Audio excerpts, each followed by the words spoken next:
कहते हैं ना, जब युवा जागता है तो कहीं ना कहीं देश में हलचल जरूर होती है। ये वो हलचल है जो शायद सत्ता परिवर्तन तक करा सकती है। ये वो युवा है जिसने देश को आगे बढ़ाने से लेकर और इसकी दुर्दशा बदलने तक का काम किया।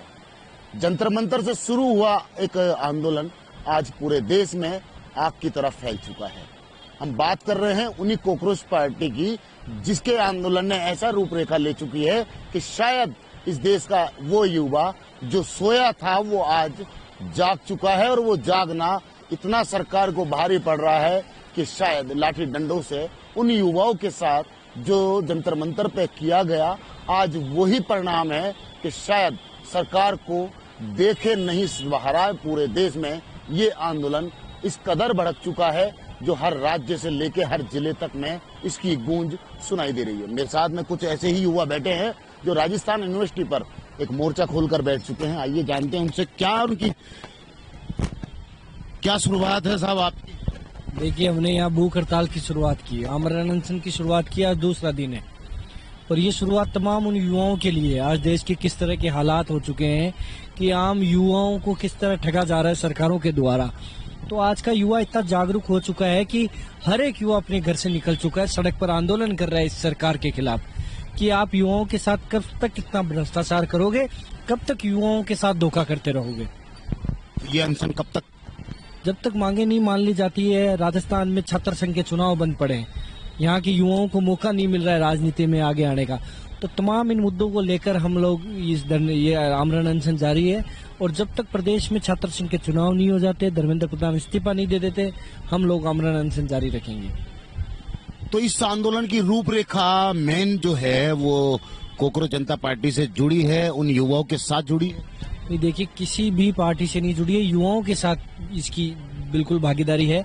तमाम युवा बिना किसी पार्टी, बिना किसी संगठन के इस आंदोलन में आंदोलित रखते हैं और हमेशा प्रयास करते हैं कि बिना किसी संगठन से जुड़े हुए युवा एकजुट होकर जो युवाओं की मांग है उस पर मजबूती से लड़ाई लड़ सके। आगे की रूपरेखा क्या रहेगी? तो आंदोलन कर रहे हैं, शांतिपूर्ण तरीके से कर रहे हैं। अगर शांतिपूर्ण तरीके से नहीं मानते हैं तो 1 किलोमीटर दूर विधानसभा है, तमाम युवा विधानसभा में घुसने का काम करेंगे और वहां बैठकर ये जवाब मांगेंगे सरकार से कि क्यों पेपर लीक जैसी घटनाएं प्रदेश में हो रही है, क्यों छात्र संघ के चुनाव प्रदेश में नहीं हो रहे। ये देख सकते हैं पेपर लीक सरकार के लिए वो सरदर्द बन चुका है कि जो शायद दवाई लेकर भी ठीक नहीं हो पा रहा है। कुछ और भी युवा हैं, उनसे भी पूछते हैं क्या लग रहा है देश के युवाओं की स्थिति आज। देश के युवाओं को एक प्लेटफॉर्म मिला है और ये जो प्लेटफॉर्म है वो बहुत ही अच्छा है। जब तक धर्मेंद्र प्रधान का इस्तीफा नहीं होगा तब तक हम यूं ही धरने पे बैठे रहेंगे और यूं ही भूख हड़ताल चलती रहेगी। और जब तक युवाओं की बात नहीं मानी जाएगी, अच्छी तरीके से उन्हें ट्रीट नहीं किया जाएगा, तब तक हम यूं ही धरने पे बैठेंगे और इसे यूं ही बरकरार रखेंगे। ये देख सकते हैं ये भूख हड़ताल है और ये जब तक चलेगी जब तक धर्मेंद्र प्रधान का इस्तीफा नहीं हो जाता। ये दिल्ली से एक आग उठी थी जो पूरे राजस्थान में फैल चुकी है और राजस्थान नहीं पूरे देश में। अब मैं इसी खबर के साथ में एक खबर और भी दिखाना चाहूंगा कि जस्ट यहाँ बगल में काफी लंबे समय से एक मामला गरमाता नजर आ रहा है राजस्थान के छात्र चुनाव को लेकर, जो शायद अभी तक छात्र चुनाव की जो बहाली है वो अभी तक नहीं की गई है। आज युवाओं की जो स्थिति है वो शायद मंच पर बैठने की और रोडों पर बैठने की हो चुकी है। जो सरकार, जो ये वो युवा है जिन्होंने इस देश को आगे बढ़ाने से लेकर कई बड़े ऐसी सत्ता परिवर्तन की है, जिन्हों को आज वही युवा अपनी मांगों को लेकर रोड पर उतर रहा है। क्या स्थिति आज देश में इन युवाओं की हो चुकी है, मैं अभी बात करते हैं। यहाँ कुछ युवा बैठे हैं मेरे साथ में। क्या नाम है सर? लोकेंद्र सिंह मेरा नाम है जी। लोकेंद्र, क्या मुद्दा है वही चुनाव को लेकर आपका? जी बिल्कुल, हमारा मुख्य मांग है छात्र संघ चुनाव बहाली को लेकर और विश्वविद्यालय में हो रही अनियमितताओं को लेकर। हमने सवालों की पदयात्रा के माध्यम से ये धरना स्टार्ट किया था। आज हमारे धरने का 9वां दिन है। ना हमारे से प्रशासन को मिलने आता है, ना कोई सरकार का कोई निबंधन मिलने आता है। पूर्ववर्ती सरकार और वर्तमान सरकार चाहती ही नहीं कि छात्र संघ चुनाव हो राजस्थान के अंदर, और राजस्थान का जो गरीब युवा, जो ग्रामीण परिवेश से आने वाला जो युवा है, वो मुख्य धारा राजनीति के अंदर आगे आए। एक पूरे तानाशाही रूप से छात्र संघ चुनाव के ऊपर रोक लगा रखे हैं और छात्रों का हनन कर रहे हैं लोकतांत्रिक अधिकारों का। कुछ एक खास चीज दिखाना चाहूंगा, मैं आपको वो चीज तो नहीं दिखा पाऊंगा, पर जो लिख रहे हैं मैं वो जरूर दिखाऊंगा। जो चीज आपने लिखी है वो मैसेज थोड़ा सा अगर हाथ में ले लें आप लोग, ये देख सकते हैं, छात्र चुनाव को बहाल करो। ये देख सकते हैं बच्चों ने, युवाओं ने अपने खून से ये लिखा है। मैं लिखा हुआ नहीं दिखा सकता, पर ये देख सकते हैं, ये जो वो चीज है जो शायद आज ये युवा इतना जागरूक हो चुका है पूरे देश के अंदर, एक बड़ा तबका युवाओं का जिसे कह सकते हैं वो पूरे देश में आंदोलन की राह पे निकल चुका है। मैं कुछ और भी स्टूडेंट हैं जिनके साथ बैठेंगे, बात करेंगे। क्या नाम है? मेरा नाम पूजा शेखावत है।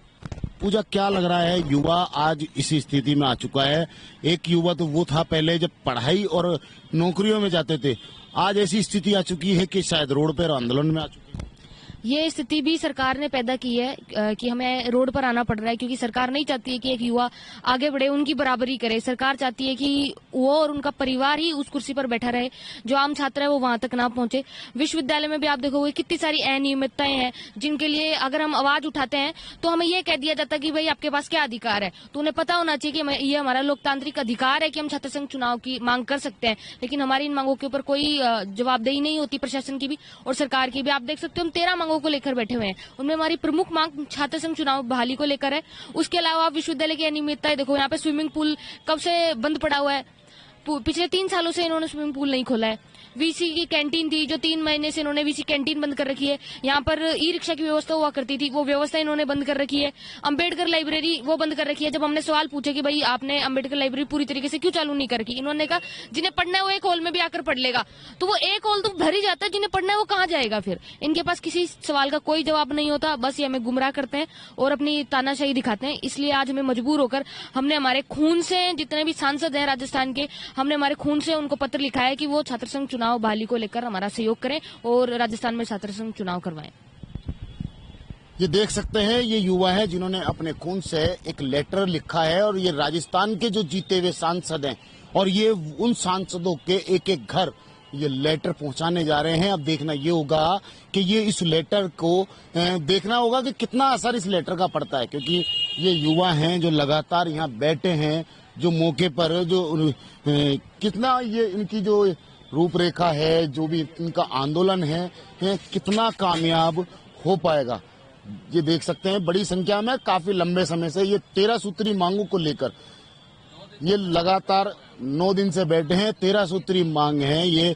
कुछ लड़कियां और भी हैं यहाँ, मैं उनसे भी बात करूंगा, पूछूंगा। क्या नाम है? नमस्ते सर, पूजा सोनी नाम है। वहाँ पर अंदर तो सुनवाई भी नहीं करते वैसे आम छात्र की, तो इसलिए छात्र चुनाव तो होना ही चाहिए।